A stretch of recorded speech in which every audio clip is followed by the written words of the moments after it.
Hello friends, welcome back to another video. তো আমি আবারও একটা নতুন রান্না নিয়ে চলে এসেছি। শুক্তো বানাতে আমাদের লাগছে প্রথমেই একটা করলা, বড় সাইজের একটা করলা আমি এরকমভাবে কেটে নিয়েছি। কিছু প্লেন পাঁপড়, কোনো ফ্লেভার ছাড়া পাঁপড়, এগুলো বড় ছিল, আমি জাস্ট 4 টুকরো করে নিয়েছি। অবশ্যই লাগছে আমাদের বড়ি, তেজপাতা আর রাঁধুনি ফোড়নে লাগছে। আর সবজির মধ্যে লাগছে একটা মিডিয়াম সাইজের বা ছোট সাইজের শসা, একটা পটল, ছোট সাইজের একটা বেগুন, একটা পেঁপে ছোট সাইজের, হাফ কাঁচা লঙ্কা, যদি বড় হয় তাহলে হাফটা দেবেন, ছোট হলে পুরোটা দেবেন, আর 7-8টা মতন সজনে ডাঁটা। আর মশলার জন্য লাগছে হচ্ছে 1 চামচ, বড় চামচের 1 চামচ সর্ষে বাটা, হাফ কাপ মতন কাঁচা দুধ, আর বড় চামচে 2 চামচ রাঁধুনি, 2 ইঞ্চ আদা, আর বড় চামচের 1 চামচ পোস্ত বাটা। এবার আমরা রান্নাটা দেখে নিই। প্রথমে আমি করলাটা একটু ফ্রাই করে নেব। রান্নাটা সর্ষের তেলে হবে, তাই কড়াইতে আমি অল্প সর্ষের তেল দিয়ে দিচ্ছি। একদম অল্প দিলাম, জাস্ট ফ্রাই হওয়ার মতন। একটু গরম হলে আমি করলাটা দিয়ে দেবো। করলার বড়িটাও আপনারা একসাথে দিয়ে দিতে পারেন, ভেজে তুলে রাখতে হবে এটা। তেলটা আমার গরম হয়ে গেছে, আমি করলাটা দিয়ে দিচ্ছি কড়াইতে।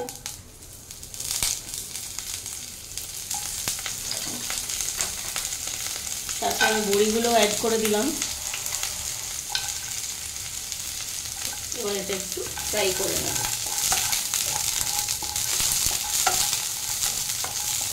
একটুখানি ফ্রাই হয়ে গেলে এটাকে আমি তুলে রাখবো। খুব বেশি ভাজার এটা দরকার নেই, যেহেতু আমরা পরে আবার সবজিগুলোর সাথে একবার ফ্রাই করে নেব।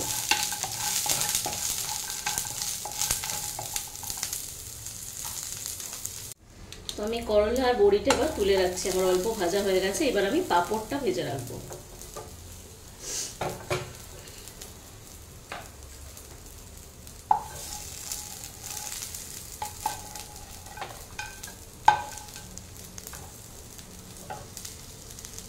কড়াইতে আমি এবার আরেকটু তেল দিয়ে দিচ্ছি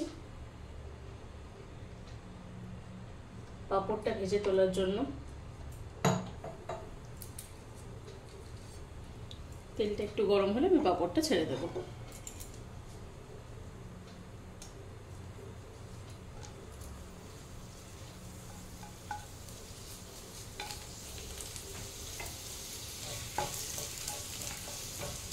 এটাও খুব ছাকা তেলে ভাজার দরকার নেই, যেহেতু সবজির ঝোলের মধ্যে এটা চলেই যাবে। মোটামুটি ভেজে নিয়ে জাস্ট এটাকে উঠিয়ে রাখলেই হবে।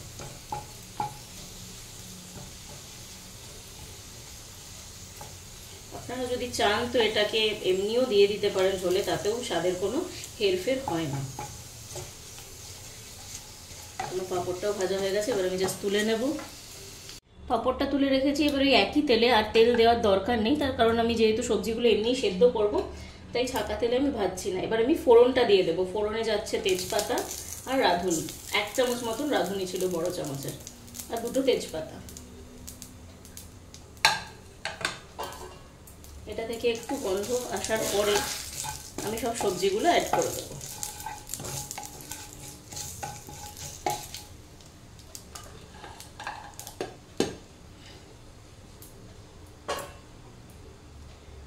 প্রথমে আমি কাঁচকলাটা দিয়ে দিচ্ছি, তারপর আমি পেঁপেটা অ্যাড করে দিচ্ছি।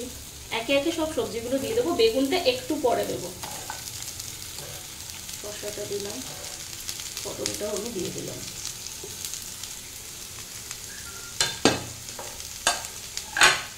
আর আমি একটা আলু অ্যাড করেছি, যেটা আমি প্রথমে দেখানো হয়নি। আমি একটা আলু, ছোট সাইজের একটা আলু কেটে আমি অ্যাড করে দিচ্ছি। আপনারা চাইলে রাঙা আলুও দিতে পারেন, সেটাতেও টেস্ট হবে ভালো। এবার এটা একটু ভাজা ভাজা হতে দেবো, তারপরে আমি নুনটা অ্যাড করবো। আর এই সময় এটা একটু গ্যাসটা কমিয়ে আমি সিমে করে দিচ্ছি, যাতে একটু সেদ্ধ হয়ে যায়। এবার ঢাকনাটা উঠিয়ে একটু দেখে নিয়ে, এটা আমি 5 মিনিট মতন রেখেছিলাম। হালকা হালকা সবজিগুলো সেদ্ধ হয়ে যায় এই সময়। আর একবার ভেজে নিই। এবার আমি বেগুনটাও অ্যাড করে দেবো। বেগুনটাও দিয়ে দিচ্ছি। এবার একটু নুন দেবো, তারপর জল দিয়ে আমি ঢাকা দিয়ে দেবো সবজিগুলো সেদ্ধ হতে। তো আমি নুনটা অ্যাড করছি এবার। এই বড় চামচের বা এই চামচের 1 চামচ মতো নুন দিয়ে দিলাম, আর একটু দিয়ে দিচ্ছি, পরে আপনারা টেস্ট করে দেখে বাকিটা অ্যাড করবেন, আপনাদের সবজি অনুযায়ী আপনারা অ্যাড করে দেবেন।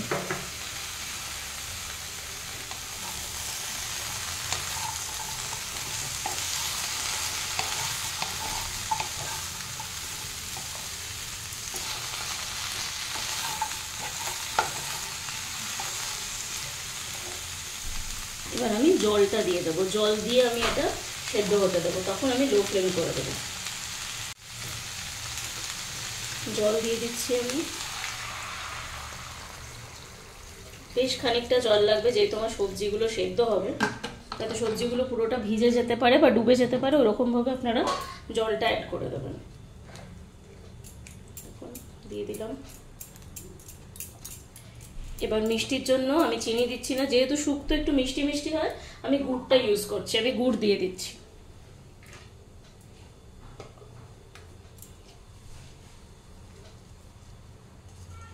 এই চামচের 2 চামচ গুড় আমি দিলাম মিষ্টির জন্য, পরে লাগলে টেস্ট করার পর আবার দেওয়া যাবে। তো এটা আমি এবার একটু ফুটে গেলে গ্যাসের ফ্লেমটা লো করে ঢাকা দিয়ে রাখবো।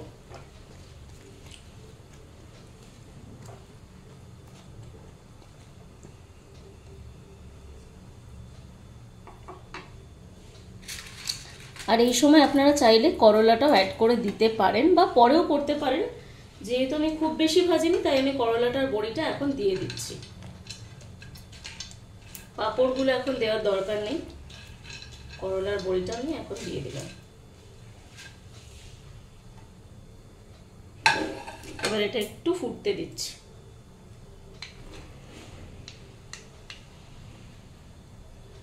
ফুটে যাক, তারপর আমি এটা ঢাকা দিয়ে দেবো লো ফ্লেম করে।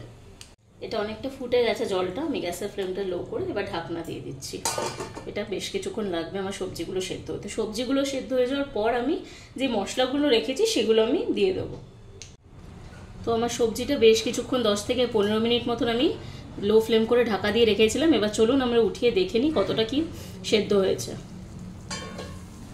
এবার খুন্তি দিয়ে আপনারা চেক করে নেবেন কীরকম সেদ্ধ হয়েছে। গ্যাসের ফ্লেমটা এখন একটু বাড়াচ্ছি, তো দেখুন সবজিগুলো মোটামুটি আমার সেদ্ধ অলমোস্ট হয়েই গেছে সব কিছু। এবার আমি একে একে মশলাগুলো অ্যাড করে দেবো, বাটা মশলা আমি যেগুলো রেখেছিলাম। প্রথমে আমি দিয়ে দিচ্ছি পোস্ত, রাঁধুনি আর আদা বাটা।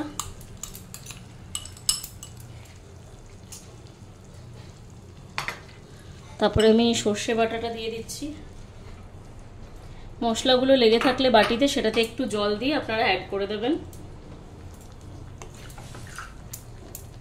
ভালো করে একবার মিশিয়ে নেব।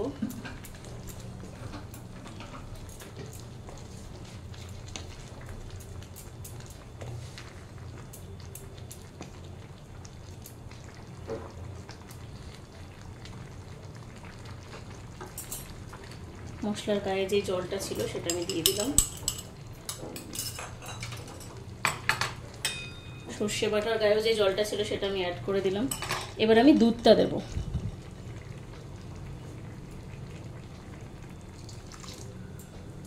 ভালো করে মিক্স করে নেব আবারও।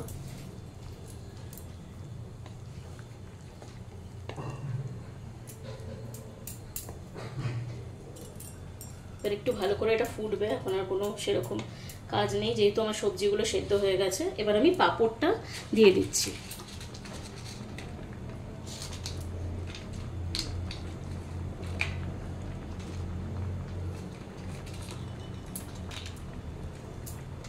পাঁপড়গুলো আমি দিয়ে দিলাম। এবার এটা একটু ফুটে যাক। লাস্টে নামানোর আগে শুধু 1 চামচ ঘি দিতে হবে। এই সময় আপনারা নুন আর মিষ্টিটা একটু চেক করে নেবেন যে কিরকম আছে, যদি দরকার হয় তাহলে দিয়ে দিতে পারেন নুন বা মিষ্টি যেটাই লাগবে। এখন আমার এটা একদম রেডি হয়ে গেছে শুক্তোটা। এবার আমি জাস্ট ঘিটা অ্যাড করছি। এই সময় গ্যাসের ফ্লেমটা আপনারা বন্ধ করে দেবেন। ঝোলটা যতটা আপনাদের রাখা সেই অনুযায়ী রাখবেন, আমার এতটা দরকার আমি তাই রেখেছি। এবার আমি শুধু ঘিটা দিয়ে দেবো, 1 চামচ ঘি।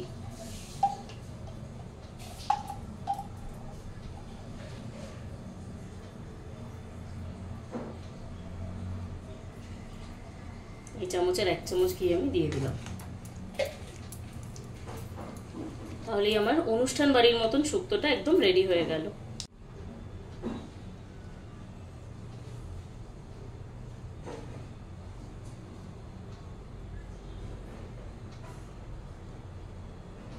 আপনারাও এটা বাড়িতে ট্রাই করবেন আর আমাকে অবশ্যই জানাবেন কমেন্ট করে কেমন লাগলো। আমার ভিডিওটা লাইক করবেন, শেয়ার করবেন আর সবাই সাবস্ক্রাইব করে দেবেন আর নিজের বন্ধুদের মধ্যে অনেক বেশি শেয়ার করে দেবেন। সবাই খুব ভালো থাকবেন, সুস্থ থাকবেন, বাই বাই।